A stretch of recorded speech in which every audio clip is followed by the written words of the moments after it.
Every person should know this truth. Studentism is like slavery.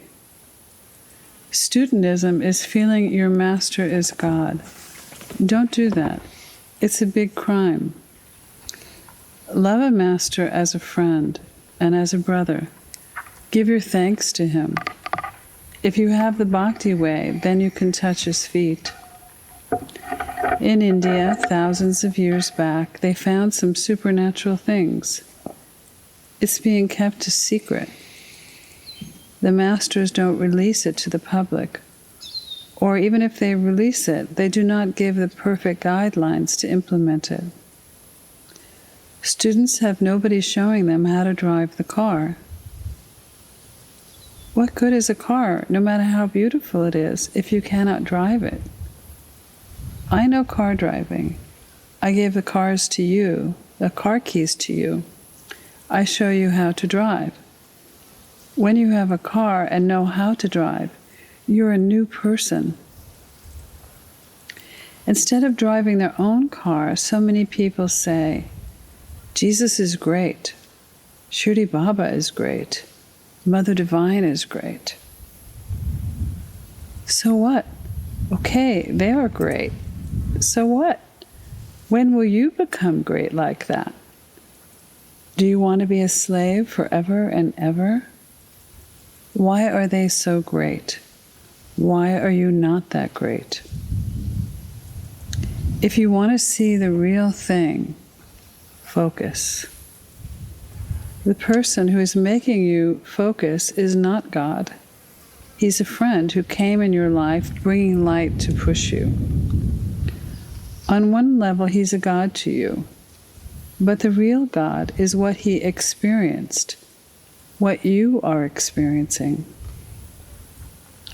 You make yourself go down and down if you keep on ignoring your capacity and only depend on someone else. He is great. He is great. I am nothing. He's great. He's great. I'm nothing. You're pushing yourself down, pushing down, pushing down. You have no faith in yourself. You feel unworthy. You never implement whatever your inner heart gives you in your thoughts. You never test your thoughts. You only care about somebody else. That's why you are in huge trouble. That is why you are always addicted to somebody else. Don't follow my tradition if you ignore yourself. That's my sincere advice. You're wasting your time. As your friend, as your master, as your teacher, I don't want you to do this crime to yourself. Don't do it. You're reaching your death day by day. I don't want to create fear. It means I see you wasting your time, and the end is closer and closer and closer. Make sure of what you're doing. You can spend huge amounts of money, but not time. Time is the big gold. Don't lose it. Stop slavery. Stop studentism. Love your master. Love your friend. Love everything. Go. See the reality. Every person is a piece of God. Every person's soul is a piece of God. Make your soul bigger and bigger and bigger and bigger. With your own hands you can come up. Everything is in your hands. When I went in spirituality, I went through the same process as you. When you really hook something, it is like a blessing. It brings you the same way I went.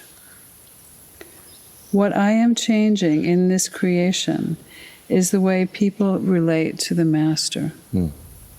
People are going to relate to the Master as a friend. Don't always see Swami as great. Okay, on one level, you have to surrender to the teacher, fine. But even though you surrender to me, I see you as my friend and make jokes with you. I never care if you surrender or not. My happiness is when you really get success. That is my selfishness. These are the words of Sri Sai Kaleshwar Swami. Namaste and welcome once again to this Guru Purnima 2014 program, connecting with the lineage of masters. Nityaananda here at the Divine Lineage Healing Center in Laytonville. Big welcome to everyone. This is Monika here. That was really a beautiful reading that we started with today. It really does distill, in many ways, the essence of Sri Kaleshwar's teachings about gurus, about teachers, about the need and also the trap there. And we started talking about this last week, and we're going to go deeper into this whole concept, fleshing it out through the teachings and the experiences with Sri Kaleshwar, but also the teachings of other traditions from the East as well, which were very, very consistent with the importance of the guru principle, but also the necessity to transcend that at some point. I don't know if transcend is the right word, but I think the better word is for us to understand it and have a broader understanding of what it means, what the guru really means. Yes. What is the true nature of the guru? And that's what we're going to be talking about today. Right. And with God's grace, in a way, this discussion will offer everyone who is listening and who hears it later, who reads the summary points later, insight into their own path as a spiritual person, their own master-student relationship, and also their own understanding of that, as Swami said in that quote we just started with, the true guru's only goal and happiness in that relationship with the student is student success and growing capability as a spiritual person themselves, as the light themselves. That's our prayer, and that's what this program is about. We started the program and mentioned, even in the title of the program, when we announced it a few weeks ago, maybe a month ago, the names of 4 great masters, gurus, that are active on the planet: Shirdi Baba, Sri Kaleshwar, Jesus Christ, and Babaji. We talked a little bit about last week about the differences in form, but how that's an illusion, how there's really only one energy there that they're representing and bringing into this play of form. So let's dive deeper into this guru principle today. When Swami describes the master, when he gave the definition of Guru Brahma, Guru Vishnu, Guru Deva, Maheshwaraha, he said the master is light. The master is light. It's beyond the 3 characters of Brahma, Vishnu, and Shiva. It's beyond that. And really, to understand that a little bit, it's good to understand the word guru. Guru has 2 syllables, gu and ru. Gu means darkness, and ru means light. It's the guru power that swallows the darkness. It's that light that swallows the darkness. And gu also represents Maya, all of this illusion. And ru, being the light, is the supreme knowledge. It is that destroys ignorance, that destroys the Maya that is around us. So to understand the word guru is that it is that light that is always bringing us out of the darkness of the ignorance that we don't understand, that we're the same as Jesus and Baba and Mother Divine. You know, that how do we come out of that? And it's really it's that light that brings us out of that. And to if we look to, there's one philosophy in India, an ancient philosophy called Kashmir Shaibism, and it's really the study of Shiva consciousness and how Shiva how Shiva's energy goes in stages into this creation. You know, Shiva, it's the one consciousness, and then it's Shiva and the mother, and then this whole creation comes. And but they describe the 5 powers of God as, first is creation, maintenance, and destruction. Of course, we know that. We know those 3. But it's also concealment. And that means it's concealing the reality that, in fact, we are all the same and it's all one and it's one consciousness. It's concealing that reality. That's a Maya. And then there is revealing, or grace. And that power of grace is really the guru is the grace-bestowing power of God, meaning it is bringing the light to reveal what has been concealed. And this function is part of the creation. Of course, it's this big play, and here we are forgetting who we are, and then there's this whole mechanism of how we get out, and it's through the grace of the Guru and the Guru principle.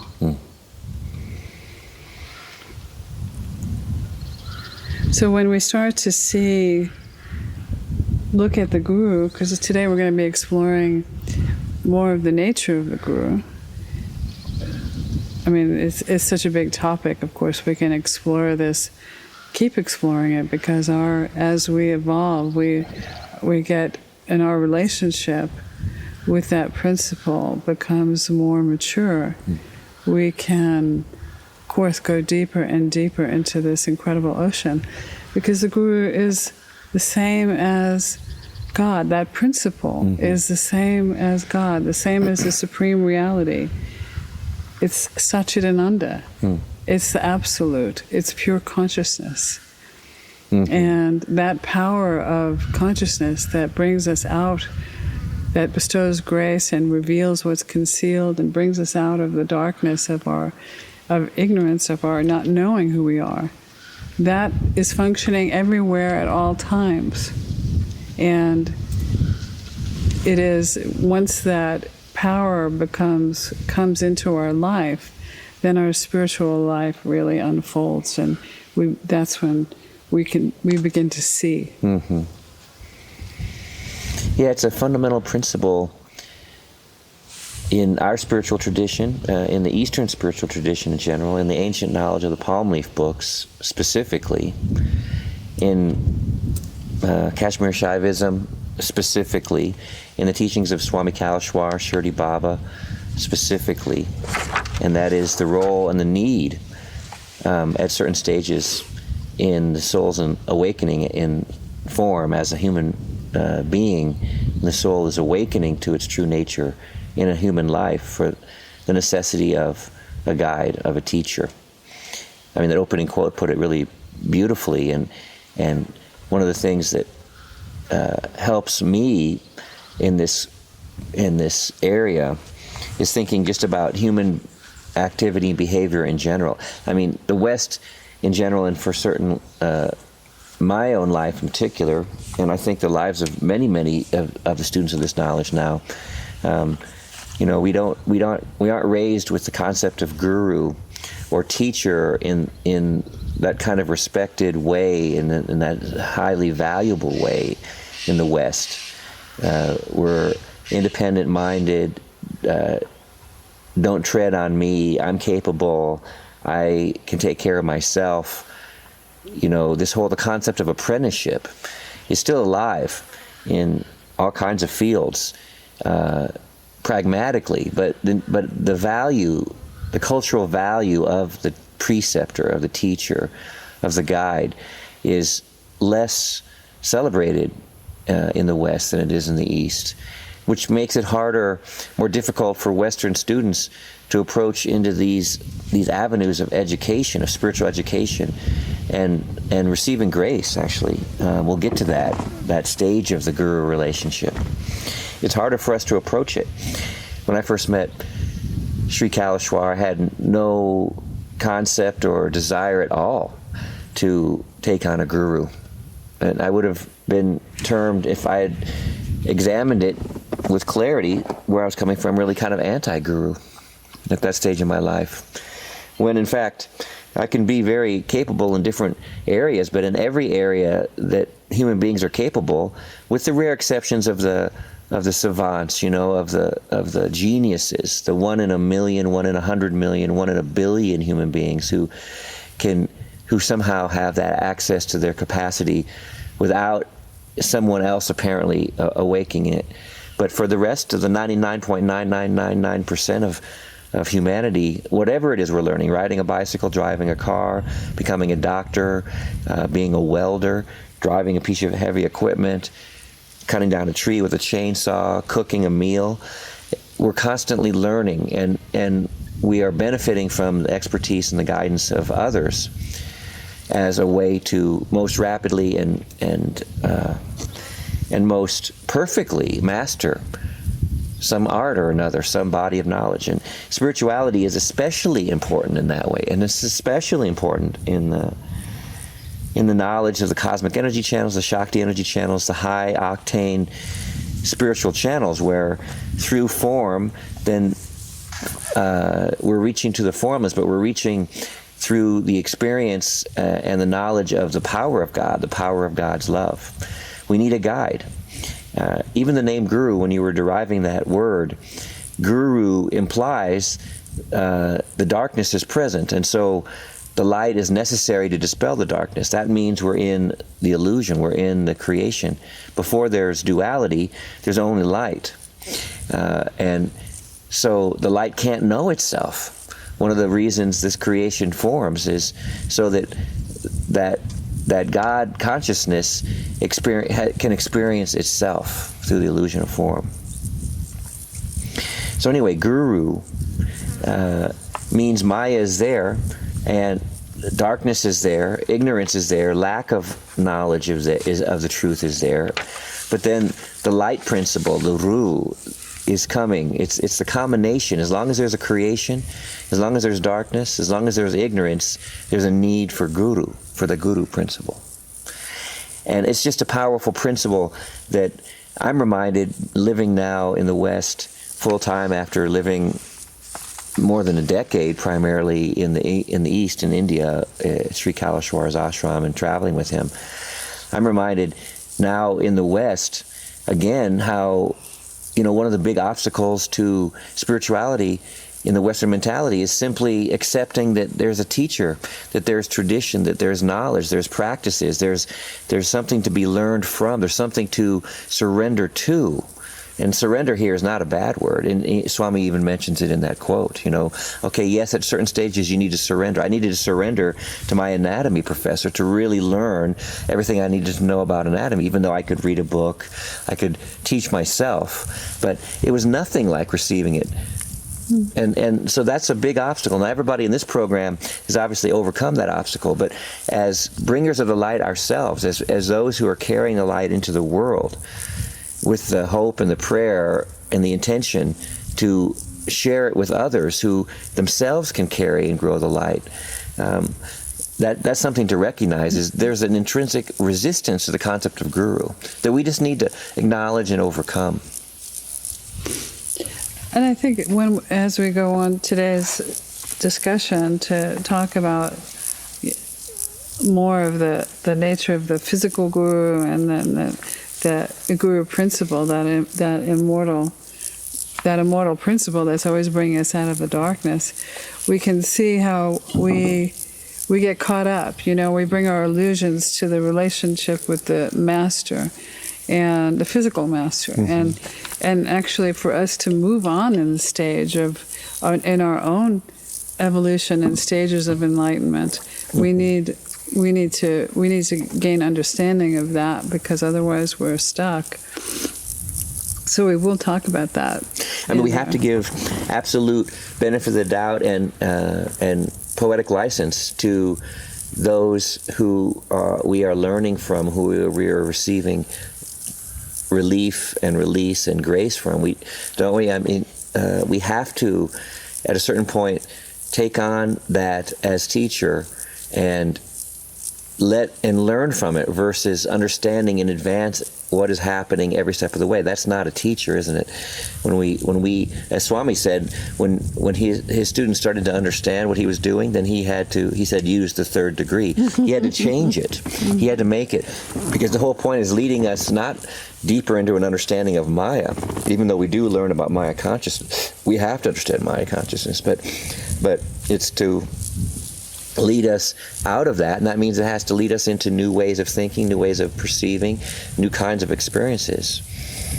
It really is a remaking of how we utilize this great facility that we call consciousness, and it's really the grace of the Guru that does it. I love the way in Kashmir Shaibism, those first three principles, okay, we have those from the teachings of Sri Kaleshwar and the ancient knowledge that he shared. The gunas, really, the rajas, the creative guna, sattva, or the maintenance state, and then tamo, or the destructive aspects. These are all God powers. God creates, God maintains the illusion of that creation being stable, and then the God energy destroys or takes back and transforms that creation into another state, and there we have God, generator, operator, destroyer. But in the Kashmir tradition, they add also some of the aspects. One is the aspect, the power of Maya, and that is the power of God to conceal the truth. Mm-hmm. Which is... And that's what we're all sharing. I mean, completely, that's what we share. And if we can gain any compassion for all human beings, no matter whether they're enemy or friend, stranger or lover, whatever our relationship, it should be that we're all in the grips of the Maya, and we're all, the truth of so much is being concealed from all of us by that power. But then finally, that fifth power, and that is the power of God to take away that concealment, to receive grace, and through grace, and only through grace, really, is the truth revealed. And that's also God power, and that actually is the power that the Guru holds in their hands. Mm-hmm. And by the way, we mentioned Guru, we use the pronoun he, and that's a whole other discussion we'll get to, but it's not a he, it's not actually a personality or a form of any. It's an energy. It's an aspect of God, and there's no doubt the Guru energy can and will in the future be demonstratively held by women, by female form. We're trying to transcend these barriers, but we need to mention that since this is an age that is increasingly to be led by the feminine principles, by female form, by women. And not just spirituality, our planet in general desperately needs that. That's why we're starting the Guru Purnima program out with a whole day dedicated to that. But we need to remind that too, because overwhelming majority of students of this knowledge during Swami's lifetime, and including today, 75, 80, 85% women. Mm-hmm. So, yes, the Guru principle is embodied by both men and women. So we're talking about this incredible principle that exists everywhere, all the time. It's that light that's there waiting to bring us out of the darkness. And it really, when does that come to us? When does that when do we become aware of that? And it really is that once we start seeking, and we're praying to God for material things, and then first we're seeking, and then we pray to God for material things, and then we evolve, and then we want to know something more. We want to know the reality. However that comes to you, is you want to know Jesus, you want to know God, you want to know the divine, you want to know the pure silence, any of that seeking comes from us, and then a form of the guru comes to us, some form, and it could be, and this is what it could be, any form. Exactly. It can come as a physical form. It can come as something in the nature. It can come as a supernatural experience. It can come in any way, because it's basically consciousness is taking form, and it's now something from inside of you. There's an external thing that is coming to you, and so this relationship is really unfolding now, which is the external guru and our internal guru, because really the guru is the same. It's that in us. The guru is in us. It is our... That same guru principle is in us. That's the point. Exactly. It's the consciousness is in us. The inner guru is in us. It's the same. We're all the same. And, but we don't know it. It's concealed from us. No. But yet something, the suffering of in this Maya brings us to want to know something beyond this whole illusion game. And then the nature comes and starts to bring us, brings us the guru, however that may be, Right. and it looks different for each person. And we're gonna, maybe we'll read the story of Swami, Baba coming to Swami, because Swami's an example that that Shri Baba came to him, but he didn't have a relationship with a physical guru in his life. Actually, it was a sadness to him because of the great joy, because there is the incredible joy of that relationship. Right, because that relationship, the relationship with the guru, and now we're talking guru principle here. So Swami Kaleshwar, yes, Sadguru. Shirdi Baba, yes, Sadguru. Jesus Christ, yes, Sadguru. Babaji, yes, Sadguru. Many others. But this principle of guru is same. It's light, like many candles, but they look different, but the light is the same. So that principle is, we're trying to reach a relationship with that, an understanding of that, that's more true. And as we do that, then that's a relationship with God. That's a relationship with the truth. Again, in form, there's always, warts and hiccups. There's Maya by definition is imperfect. It's perfectly imperfect. The Maya is always concealing. So the guru in form will have aspects that lead to doubting whether it's a guru, or getting lost in that personality trait or in that physical characteristic. Like with Swami Kaleshwar, many people would fall in love with his beauty, with his gentleness, with his brilliance, whatever, with so much about him, but then falling in love with that person, with that form, with that story of a human being. And that would frustrate Swami to no end. It was just another layer of the Maya covering that. But once we start reaching relationship with the true guru, that guru relationship, which all of us has, then that's the most authentic relationship that we have while we're in form. It's reaching past form. It's reaching past these false definitions. And ultimately, we're reaching that relationship inwardly as too. I like that. We're looking out and we're looking in at the same time. And the outward is guiding us inward. And that inward guidance, in turn, guides us and leads us to greater discrimination about what's happening outwardly, so that the guru's energy, that light which is dispelling the darkness of Maya, can flow through the world around us, and it can flow from within us. It can flow through all the people and all the circumstances around us, and it also is flowing from within us. We can look when we imagine the rishis living in the Satya Yuga. That kind of gives us some yardstick, really, of then the physical form of the gurus didn't need to be embodied as a physical person, because each person was connected to that.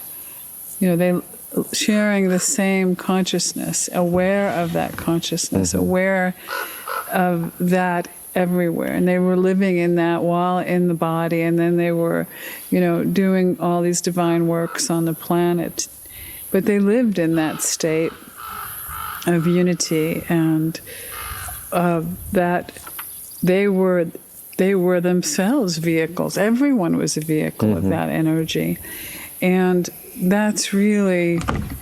The darkness wasn't so deep then, No. It was in creation, so that means there's Maya, there's duality. But as Swami said, there was no need for avatars because everybody was an avatar, and I mean we can really not imagine what life on this same planet was like when the energy was so much more positive then, was so much more consciousness then, and so the inner guru was still not hidden to the degree that everyone would find that. In the same way, the way babies were conceived and the way people used their physical bodies and how long the bodies lasted, and just so many aspects about that time on the planet we can't imagine now.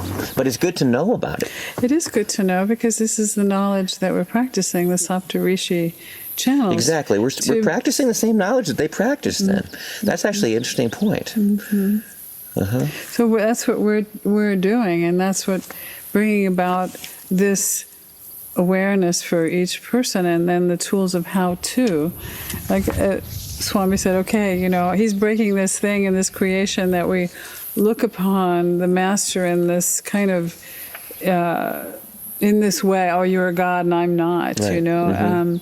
That. In a very hierarchical way. Yes, actually. and that we need to change it. He changed that idea. Yes. And he did very well at it, because he really was a friend to us. We were a friend. We enjoyed that. Well, that was his style. I mean, he said up front, okay, this is what I'm about. This is my style. This is my philosophy. This is like some of the quotes we're sending out this week are really fleshing that out. So he did his best, and he said up front, well, this is what I'm doing. But to be truthful, a huge number of his students did get lost in the cult of personality, in the attachment to those things which were so beautiful and powerful because of his light. But also, were very frustrating for him as a guru. Yes. To handle. The guru becomes avadut because the students make the guru to become avadut because of their blocks, because of their getting stuck. And so, yes, he said that, and that's one of the beautiful messages that we need to bring to the world. It's a true message, the message of the real guru and the role of the guru. Swami sacrificed his life. He dedicated decades of his life. The majority of his adult life he dedicated to his Western students and waking them up. And so every aspect of every student's relationship with Sri Kaleshwar is instructive and valuable for us today as we go forward carrying the same torch. But we should learn from what has gone before. And yes, he did everything that he could to wake everybody up around him, and he is still doing that. I mean, now in the pure consciousness state, reaching Sri Kaleshwar as the doorway we talked about last week, as that opening to the divine energies as a whole. We need to pass through all of these illusions. We need to pass through. It's very interesting. You're really bringing up the Master's, the Leelas, because this is part of the mechanisms of how to get you to wake up. It's a big mirror to, they're there. Because, in fact, the Master can't give you self-realization, moksha. All he can do is remove the darkness and help you to see, and because it's already there. But so this is incredible process and that he's doing. But if we look, when you just brought up his, how his avadut nature at the end of his life, and really what it was trying to do, we were talking the other day here at dinner with everyone about, I was sharing my experience with Muktananda, and I had spent 3 years with Muktananda, and I was there at the very end of his life. Yes.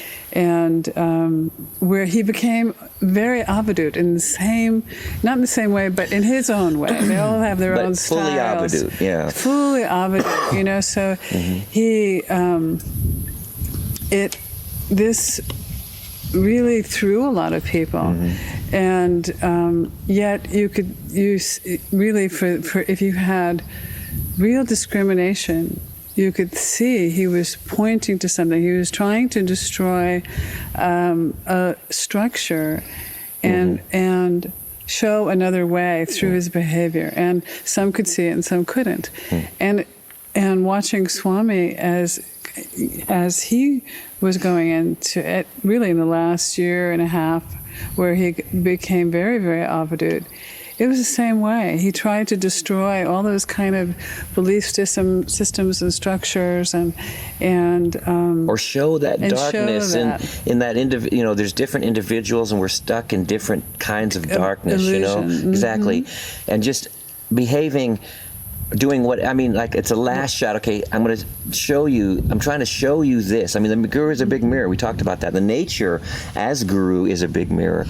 Trying to bring that up so that you can see that block, that aggression, that blaming, that anger, that controlling nature, that whatever those, that jealousy, those blocks that it was like a last shot. Okay, boom, and we're still seeing the fallout of that.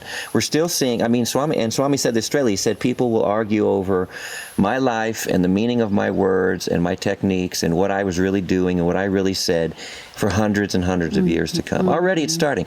But inside of those kinds of debates, when I'm listening, what I'm trying to hear and see with compassion, I'm trying to be very quiet and see what it is that when somebody has so attached to a certain meaning or a certain illusion, especially when it's revolving around their relationship with the guru or their understanding of the life of the guru, then what they're really doing is unconsciously showing where they are stuck in that. And, there but for the grace of God are we all, and so with compassion hearing that, and also with discrimination, teasing out, okay, what's valuable there for me in my own relationship? Because that actually is the most important thing, isn't it? Not our outward words or our outward accomplishments, but where are we in our own cycle of our relationship with God, with the guru? And in this case, on the planet today, that means through the grace of a guru. Where am I now?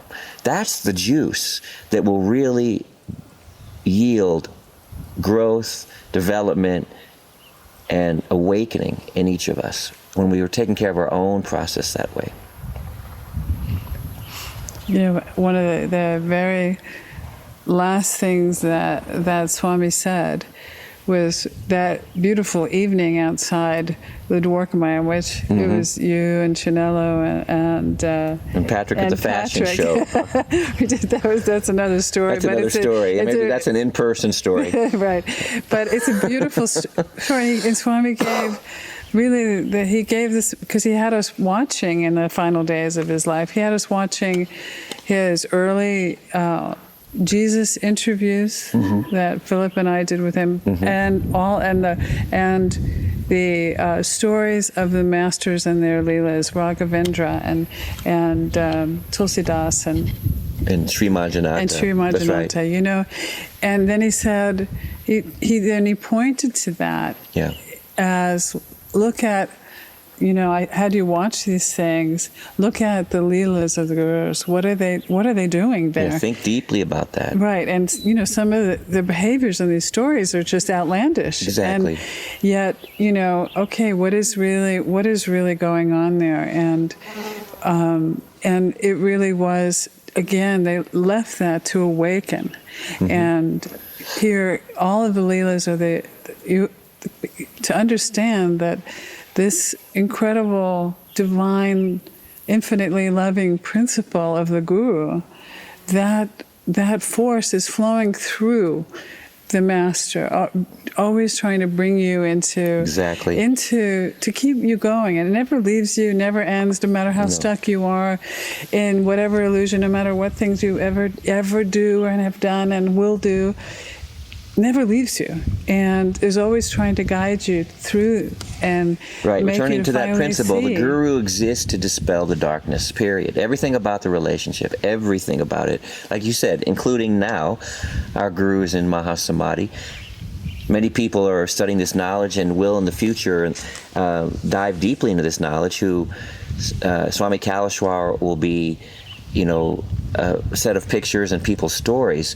As he said many times, he doesn't care if anybody remembers his name. What he cared about was the knowledge, and sharing the knowledge, and sharing the light. The knowledge is actually the seeds of the light that bring us out. So everything about that relationship is about bringing us into reality.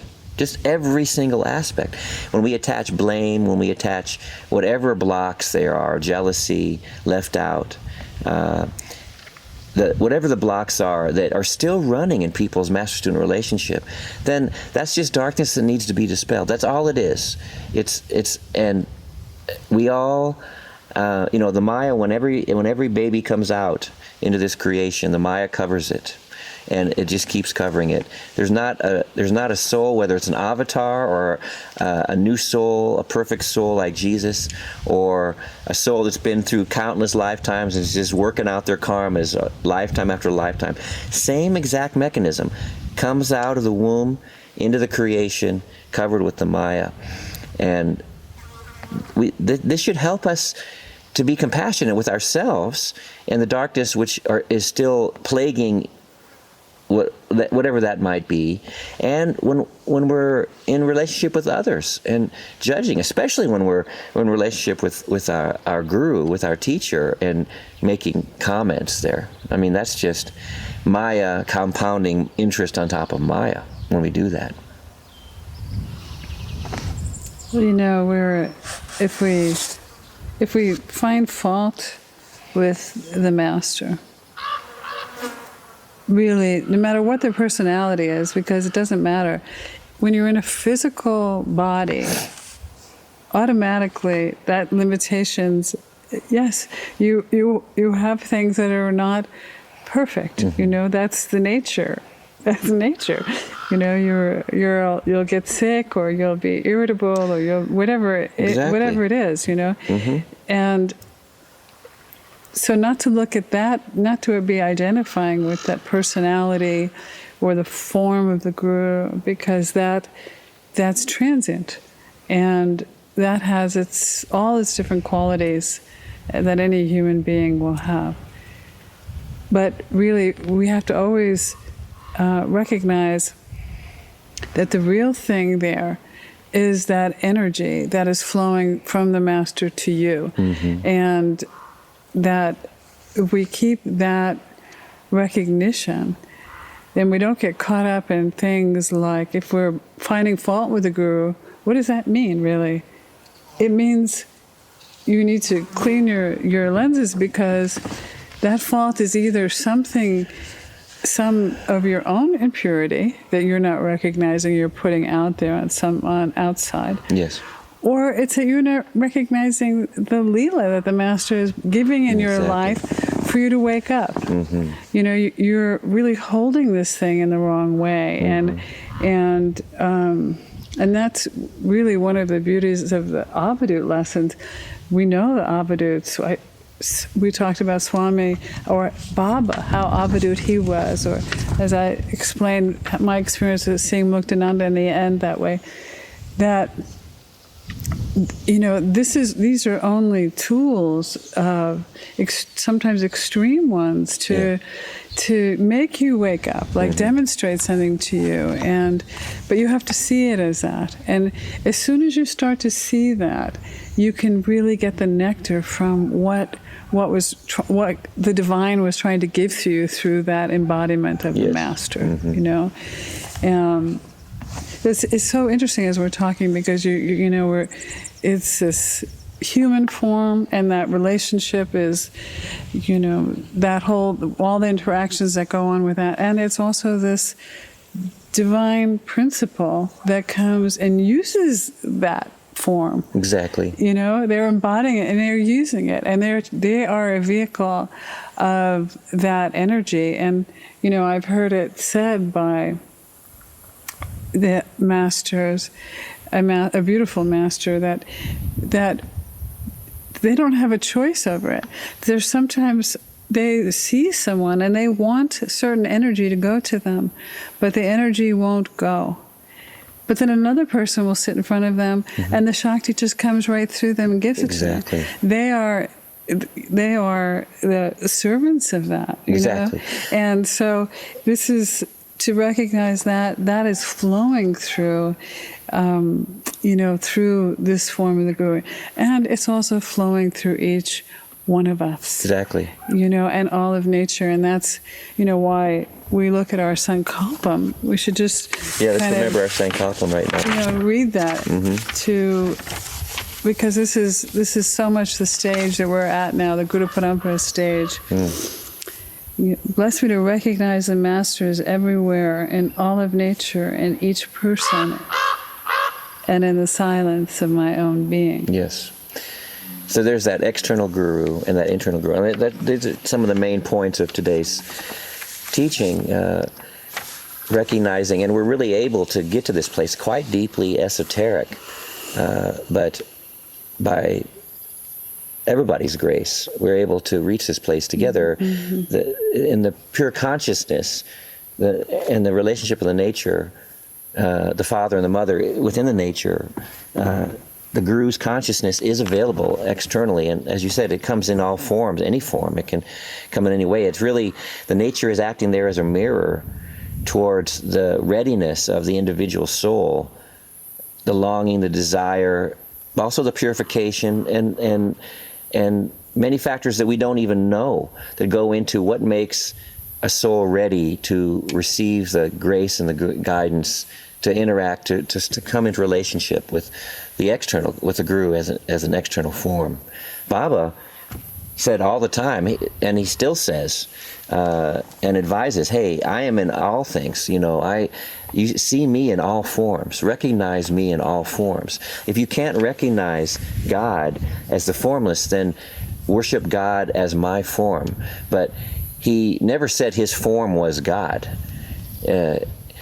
So the external Guru is one of the key things. Recognizing the Guru's energy through consciousness is around us in all aspects of the nature. But then there's also that Guru, that inner principle Guru energy that is there, and that relationship between that outer and that inner. You know, the outer plays a role, and it's a dynamic.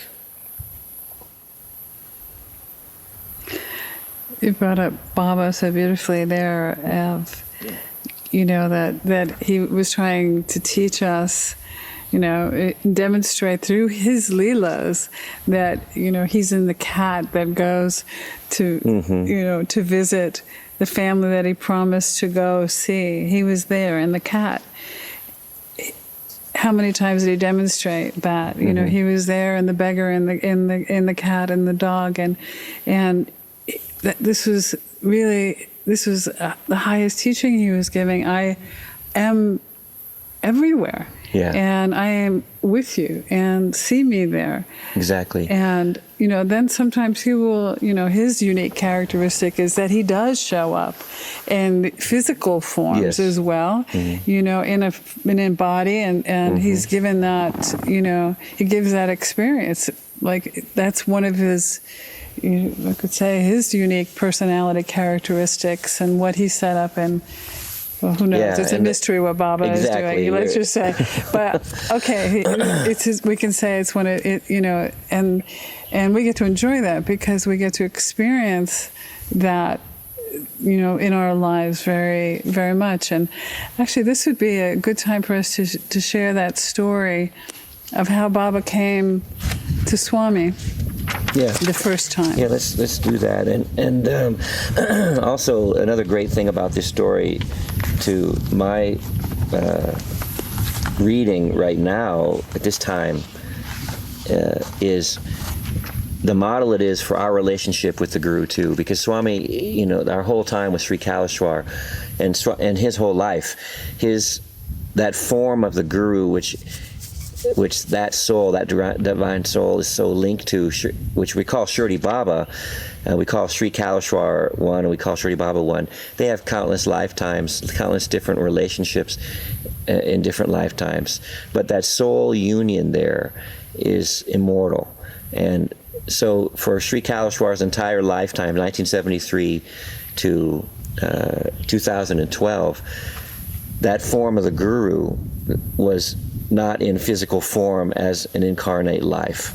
That's important for us to recognize. And we did get to experience vicariously the ups and downs of having that kind of relationship, through Swami sharing his relationship with Baba.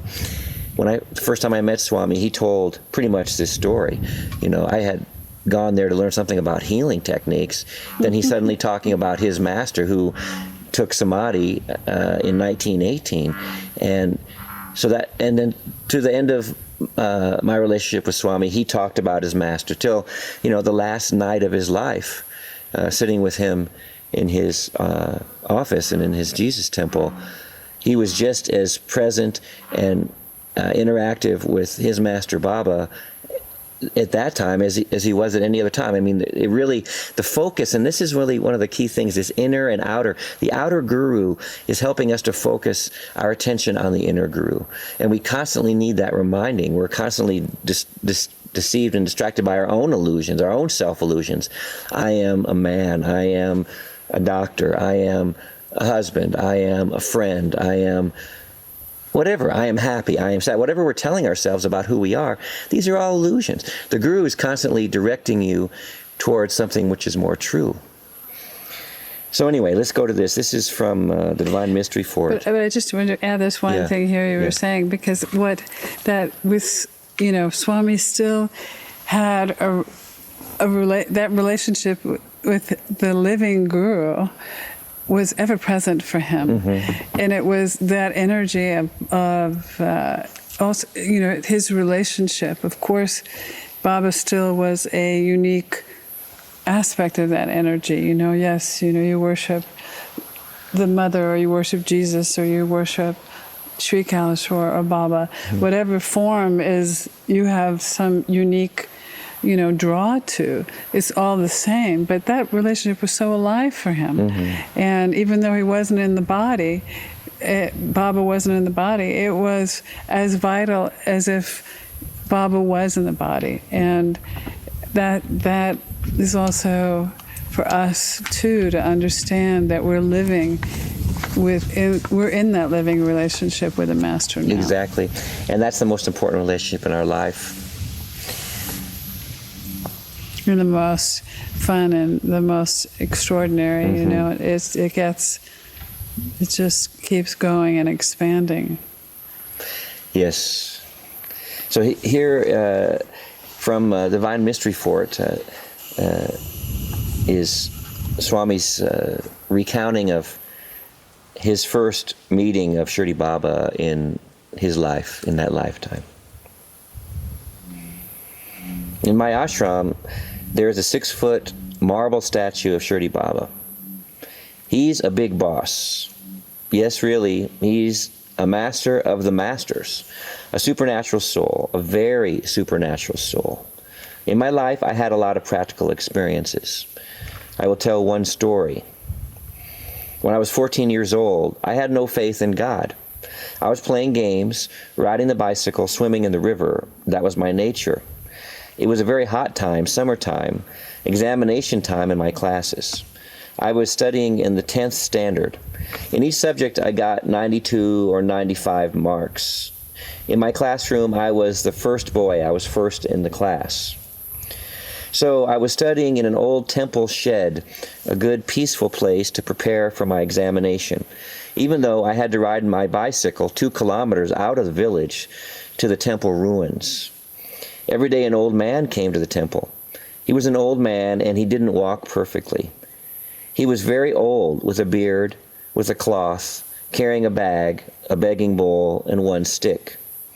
I observed him for 4 days. After I finished studying, when I was leaving, he asked for some coins. Can you give some coins? For 2 days, I gave him coins. On the 3rd day, he asked, and I said no. Then on the 4th day, it was around 3:30 or 4, and I was very hungry and ready to leave to go to my house to eat. As I was going, he asked for coins. Can you give 1 coin or 2 coins? I said I had no change. I had no coins. Then he said, why are you lying? You have 50 rupees with you. I was so surprised. I had forgotten that I had a 50 rupee note in my pocket. How do you know that? I said. He said, I know about you. It's true. Then I said I had no change and I was not going to give him 50 rupees. All right, he said, I will give you change. If you already had 50 rupees, why are you asking me for 2 rupees? I'm going to my house to eat, and then I will bring back the coins. Please don't worry. Why are you going to your house?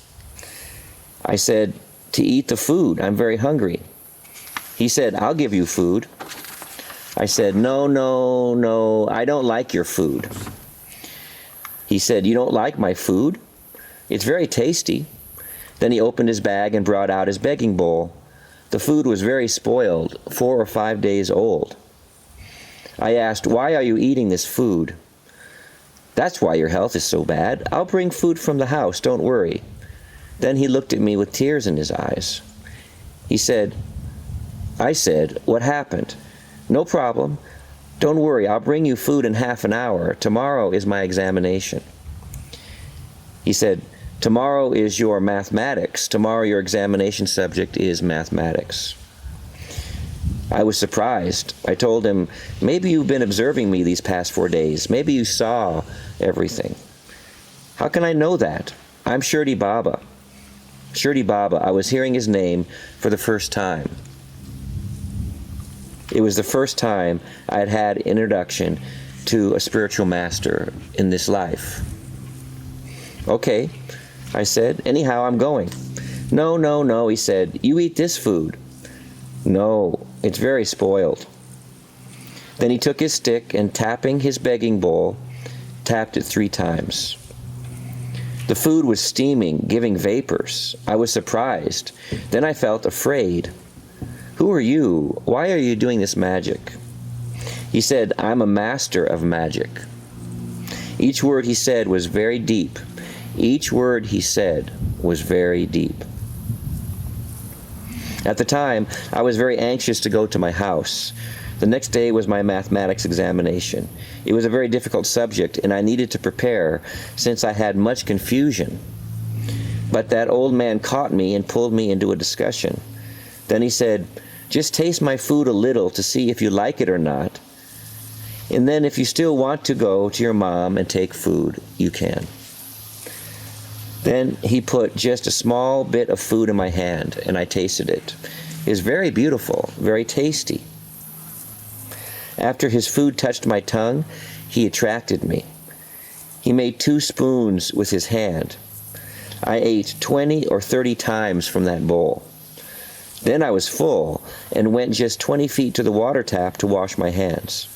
I was gone for only a matter of 1 or 2 minutes. Still, he disappeared before I returned. But he left his stick at that place. Still, I have this stick. I felt afraid and confused. It was an old temple. Nobody was there, and he couldn't walk even a little distance within 5 minutes. I climbed to the top of the temple and looked all around, but he was nowhere. I found his footprints. My heart was very beating like 240 speed. It was making me sweat. Oh my God, what is happening? I was in full confusion. There was nobody else in the temple for me to tell what happened. So I took the stick and I went home to my mother.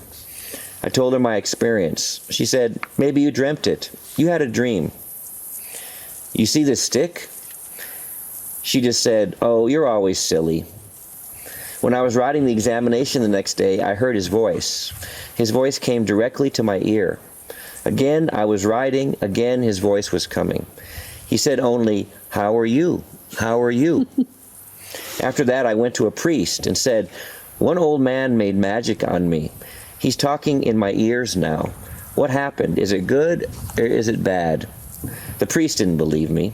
He did a prayer and charged me 50 rupees. After a few months, the old man spoke to me in my dreams. Why are you afraid? I'm not a bad man. I'm your grandfather. I'm a grandfather to all people. You will do innocent work. You are a global person. You are a global person. I could not understand. Then he invited me to come to his place. You come to my place. My place is Shirdi. It is in Maharashtra state. Then after that I searched. Where is Shirdi? Who is Shirdi Baba? Then one priest showed me a Shirdi Baba picture. The picture was the same man I saw in the temple. I decided that I wanted to go to Shirdi to visit his Samadhi tomb and see where he lived when he was alive.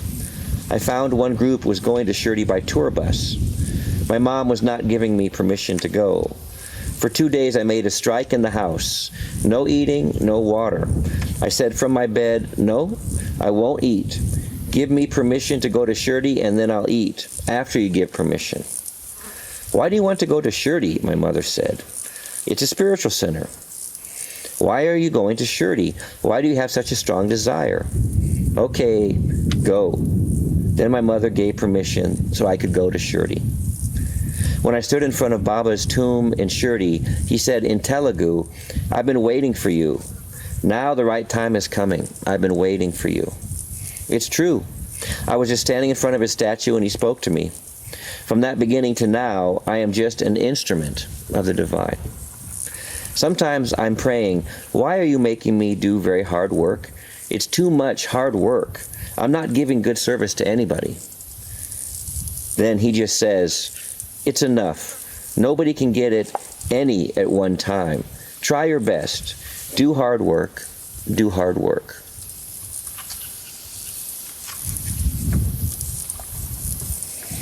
So that was Sri Kaleshwar's first meeting at age 14 in his life. That would have been 1987 or so on this planet. So as we wind down this portion of the satsang, we've spoken about nature as guru. We've been talking about this really since Swami's Mahasamadhi. That was the name of our first Guru Purnima program here, Nature as Guru. Or was it last year? Yeah, that was last year. So we've been speaking about it for some time, recognizing it, being directed that way. Everybody in this group, everybody listening now, everybody reading these words later, will have personal recognition through their own direct experience of what it is for the Guru's consciousness to reach to them through the outer, through the nature. There's no doubt about that. And actually, that's happening a great, great, great deal. Really, we're hearing about that all the time. And, oh, just look at that. There's two as we deer speak, two deer just jumped the fence. Just jumped the fence. Peacefully. Very peacefully. But really, those experiences are happening. Reflections are happening that are quite extraordinary and really very, we can just say divine, that's all. They're miraculous, they're divine in simple ways, in big ways, and really we're seeing the alertness also is growing in everyone to recognize and look, and even though you don't understand what the meaning of the thing is, you know it's something that stands out in the nature, and it's a symptom of something. And really, we can see how this Swami talked about Guru Parampara stages. You know, how many stages there are is a question mark. Yes. To us, anyway. Exactly. But we know that there are stages in that, and we can see now we're in this stage, and it's a glorious stage. Of course, you know, there's a longing to sit with him that comes up, but also as physical presence and so on, but also there's a much broader feeling or understanding of who he really was, you know, and also not limiting him to that personality. He was way beyond that. How many personalities were there? How many lifetimes that we know him and the different forms and attributes and you know, and that came in that life. Next life will be different. But who he is, what that consciousness is, and that relationship is, you know, you're seeing it, experiencing it a lot, so much more broad, you know, mature in a broader, mature way, and that's required. You know, it's required. So before we open this up, let's talk a little bit about the concept of disciples' grace, which is quite important, actually. You know, from our side, what is it that we do to further that relationship? You know, how do we keep turning again and again? And what is our role in this most perfect relationship, actually? You know, we're talking about how amazing the Guru's grace is, the Guru principle, which is Guru's grace, and how amazing that is. And but the saints say the disciples' grace is actually greater. Yes. You know, which is, you know, and which also we heard Swami say, without my student, I'm not a guru. Right. Without. That's right. You know, without that, you only be that when there is a relationship with the student. So, you know, there's something amazing about that, you know, being in that, the master and the student. It's really, it's like you think Shiva was the first guru and Vishnu was the first student.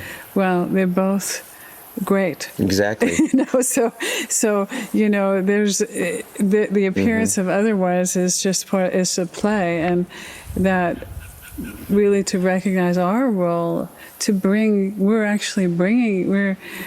making the guru, because without us, there is no. It doesn't have to be a guru. Well, like the example you talked about that we saw so much, sitting with Sri Kaleshwar in different combinations and different settings, and the same person leading a conversation with a certain combination of people in front of him would suddenly become a different person, and animated, and you know, with the right receptivity, with the grace of the student there, pulling that from. So it really is a dynamic, and it is, and both parts need to be played. You know, there's absolutely we have to develop and refine our grace as a seeker, as a student, in order to receive most fully and completely. You know, and that has to do with these divine qualities. I mean, we saw one of the teachings from Swami in this week's daily contemplations about what is it that is important. What is it that the student actually, or that the guru, that guru principle, that consciousness, that God consciousness, is looking for in the student? What is it that pulls that guru's grace? What is the grace of the student which is pulling the grace of the student, or of the guru? And it's a very short list of things: kind heart, loving nature, how much energy experience in the world, how capable, hard work, loving nature, and then how much dedication there really is to work hard for the good of the world. How much inner silence is there? As Baba said, faith and patience. And then what capacity is there for honest self-reflection?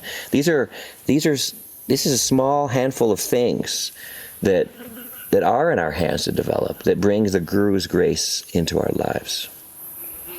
It's interesting if you think of those qualities of kindness and experience and a hard-working nature, silence, faith, patience, self-reflection.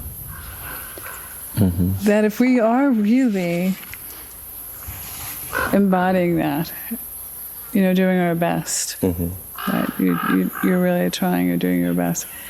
It's kind of that, when you're saying, don't be in studentism, you are that. If you embody these qualities, you become the master then. You are. Exactly. That's the point, that your divine nature, your God nature, is shining through. And that is the goal. The Guru's goal is to show the master inside of each of us, so that in turn that light can be shared with others. And it comes down to some simple things, simple divine qualities. In the end, Swami was very mature and would point us into that maturity. He did not like New Ageisms, which were just, pie in the sky, unrealistic, not based in any kind of worldly experience that's going to lead us anywhere. And so, he would often describe this creation as a big ocean that he was swimming with us in, or it was a cage with the tiger, that we were all in the cage together, including the Guru. Which is one of the greatnesses. The Gurus don't do this from an ivory tower. Those great souls, including all of us who are seeking to help in the world, we're not standing at a distance in peace and quiet and ultimate tranquility while the chaos of the world flows all around us. We are engaged in that chaos, and we are engaged, and that is how the Guru can help us. The Guru's energy is in the creation with us. It's inside of us.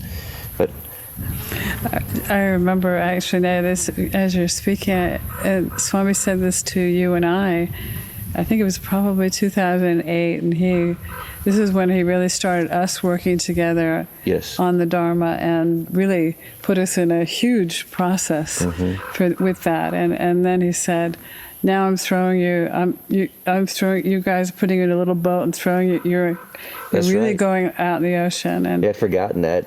He called once and said, now your boat you can't see the land anymore. That was the whole message. You can't see the land. You're just out to sea. He's not saying whether we're doing good or bad, or it's just you're out to sea. But I'm with you.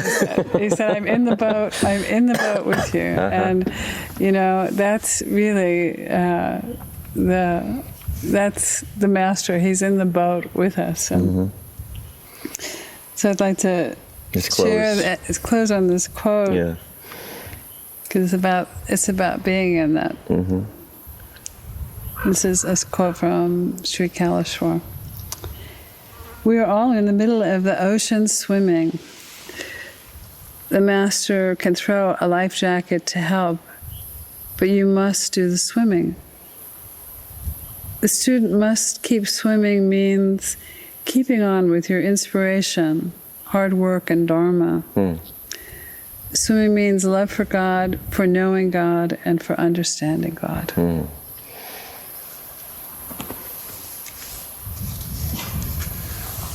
Swimming means inspiration, hard work, and doing the Dharma. Swimming means love for God, love for knowing God, and love for understanding God. Okay, let's swim on together and close this satsang portion, this teaching portion of the satsang, and open the call up for comments, contributions, sharings of any kind by the grace of the Guru. Jai Guru. Jai.